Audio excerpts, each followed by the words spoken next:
Hello everybody, welcome back to my YouTube channel. So the title of the video is the Passover, and it was about, of course, the incident in Egypt when the Israelites were there. The question for us here is, what does God want Israel to do before they leave Egypt? Read Exodus chapter 12 verses 1 to verses 20 for the answer. The reading here says, "We may expect God to tell Moses and Aaron about how to get the people ready to leave Egypt.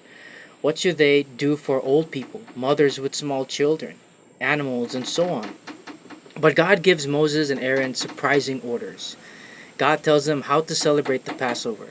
The Passover was the time when God killed in one night the Egyptians' sons who were born first and saved his people from this punishment. So, God's orders are about worship.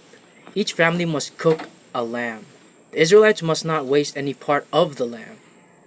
Every family member must eat part of it.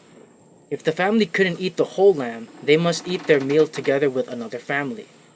Another question for us is, what was the Lord going to do for his people when the final punishment fell on Egypt?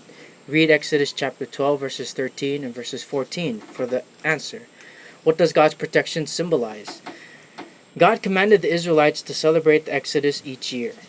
Exodus was the time when God helped his people escape from Egypt. God wanted his people to remember how he saved them in the past. He also wanted his people to trust in him to save them now and in the future. Verse 12 and 13 explain the meaning of the Passover. God's punishment will pass over the Israelites and not hurt them. The word Passover is a combination of two words, pass and over. Because the punishment passed over the homes of the Israelites that were marked with the lamb's blood. The lamb's blood was the sign of life and God's saving mercy. In the Hebrew language, the name of the Passover is Pesach, which comes from an action word that means to pass over. The celebration of the Passover helped the Israelites to remember the mighty and loving things that God did to save his people. This celebration helped the Israelites to become a people and gave them strong reasons for their faith in God. So now the question that we should answer personally or even in a group is, why is it so important to remember the good things God did for us in the past?